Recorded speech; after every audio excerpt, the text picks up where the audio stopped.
Would you believe right here, Horry County is considered one of the nation's heroin hubs? Agencies across the area seizing heroin so pure, I'm told it must have arrived here directly from Mexico.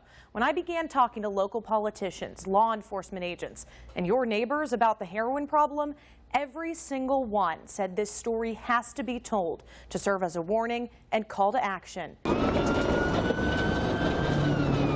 was suicidal. I wanted to die. 21-year-old female, not conscious, barely breathing. Because my addiction had me on my knees. I was in the hospital and they weren't going to let me out. I was just done fighting. It was just unreal.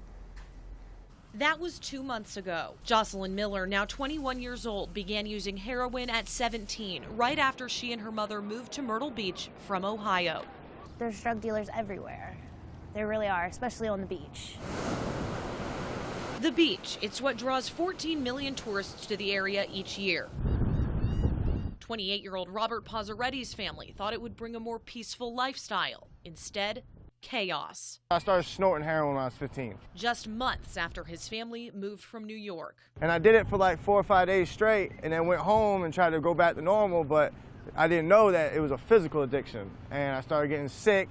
That's exactly what dealers are banking on. Heroin addiction so controlling, users forced to buy in every day to avoid crippling withdrawal symptoms. I mean, I overdosed 4 times, did some right out of rehab, not realizing how strong it was, and fell out on the ground and woke up on my own, luckily, and just left the place all messed up, head split open. One of those incidents left him unconscious, no pulse. There's times that I should have died and there's times that I wanted to die.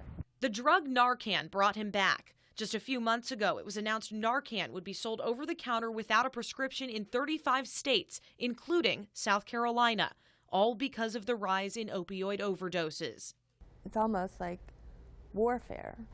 It's, a way of taking Americans out, American kids out.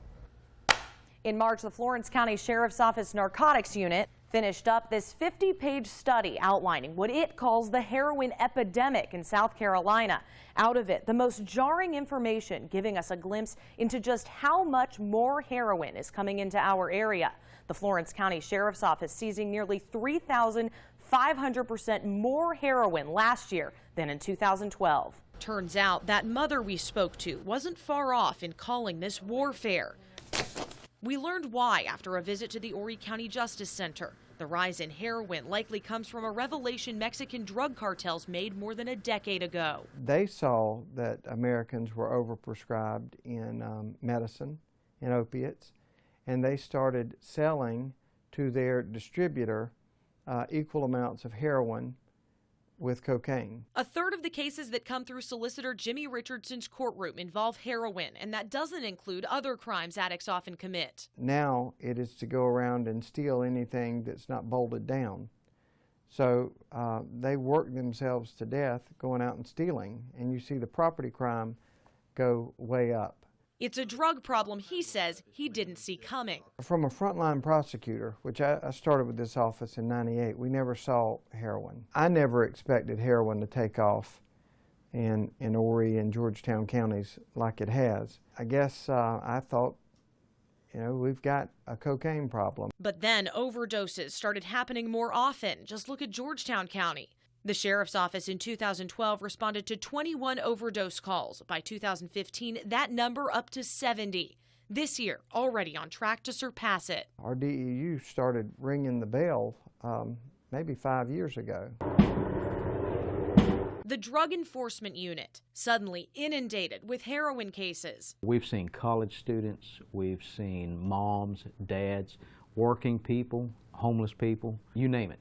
Everybody is susceptible to being addicted to opiates. We've concealed this agent's identity since he works undercover. He tells us more than 80% of his team's current investigations are centered around heroin. What frightens us is the repeat offenders, the second, the third, the fourth, fifth time these guys are being arrested, and being arrested doing the same thing while they're out on bond. These guys are not going to quit. They're going to continue to chip away at public peace. Career heroin dealers like suspected members of the 24/7 boys drug trafficking ring, he says, who learned the agency's tactics and got smarter each time. His team helped bring in 7 men and women accused of operating a heroin ring in Myrtle Beach.